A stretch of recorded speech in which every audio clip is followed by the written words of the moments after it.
Hello and welcome. It's been a little bit more than 2 years since Apple announced their transition away from Intel CPUs and onto their own homegrown Apple M series chips. When introduced to the market, the M1 that appeared in the Macbook Air at the time made a huge splash.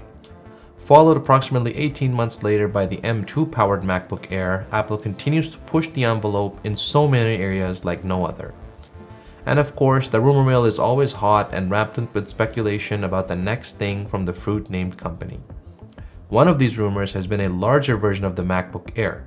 Stuck at 13 inches for a very long time, it simply didn't provide enough screen real estate for slightly more demanding users, or as we could say, prosumers.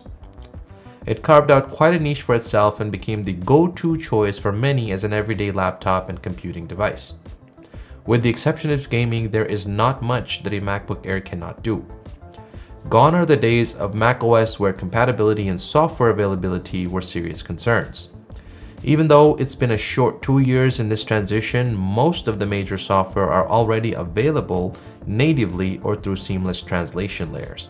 Well, this year and very recently, that rumor has finally come to fruition. Apple has unleashed the MacBook Air 15 in 2023 powered by the M2 chip.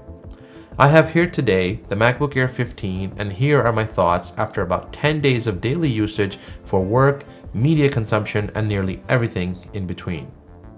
The MacBook Air 15 comes with an M2 chip with 8-core CPU that consists of 4 performance cores and 4 efficiency cores, a 10-core GPU, and a 16-core neural engine. It has 100 gigabytes of memory bandwidth. On specs, that would seem like you're getting only a quad core in 2023, but this is not the reality of the matter. And with only 8 gigabytes of unified memory on offer in the base model, it seems like you're getting the short end of the stick. I have here the model with the upgraded 16 gigabytes of RAM. It is configurable, of course, at a severe premium, or as I like to call it, a penalty to 24 gigabytes of unified memory.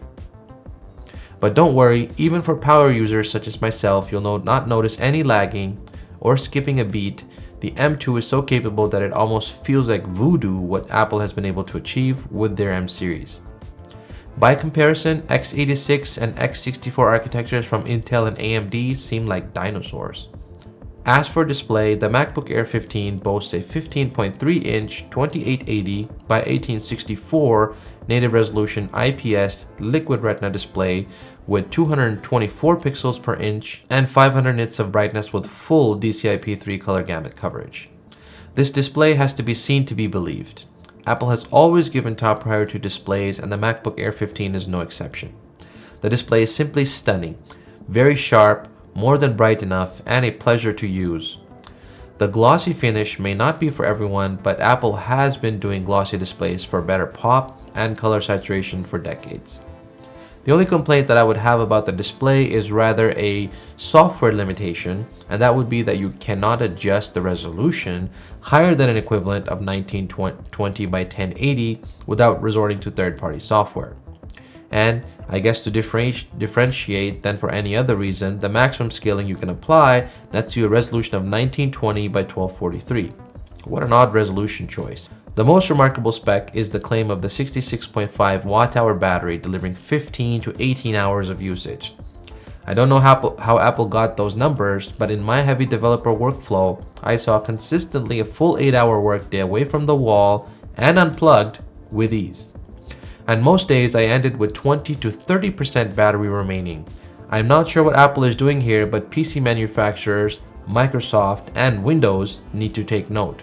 It's simply black magic levels of optimization and efficiency due to Apple being able to control the hardware and the software end of the device. And the recently risen from the dead MagSafe plug is included here. It just makes sense. Whoever decided at Apple to get rid of it for a few generations should be grabbed by the collar and shown to the exit. Ports are severely lacking with simply 2 Thunderbolt 4 ports on the left-hand side of the device, with the right-hand side housing a sole 3.5mm headphone jack. So be prepared to carry lots of dongles and live the hub life. The storage is also a meager 256 gigabytes on the base model, but configurable at extortionist prices up to 2 terabytes. The backlit keyboard is nice and includes a Touch ID sensor for fingerprint authentication, as well as an ambient light sensor to ease the strain on your eyes in various lighting conditions. And of course, I have nothing but praise for the Force Touch trackpad that Apple does like no other. No PC manufacturer even comes close to the experience that's delivered by Apple here. For connectivity, Wi-Fi 6 is on board. Sadly, no Wi-Fi 6E here. And for Bluetooth, at least we've got the latest version of the standard for speedy and low energy connections to an assortment of devices with Bluetooth version 5.3. The webcam is of the 1080p variety and does an excellent job. The audio, simply stunning and unbeatable, is a 6-speaker setup. Yes, 6 speakers in a MacBook Air. And not just volume, but the clarity, the quality of the sound, and the overall audible experience is yet another area that no PC manufacturer can touch. And at 1.51 kilograms or 3.3 pounds, you'll hardly notice this device as you lug it around, lay with it on your lap, or carry it with you to bed to finish off the last few episodes of that Netflix series that you've been binging. Despite all the praise that I've just lauded at Apple and the MacBook Air 15, there are still some not so good things about it. And by no means is it a perfect device. First and foremost, that notch looks nothing but ridiculous. Why is this still needed other than to align with a unified look across their product lineup? Simply mind-boggling.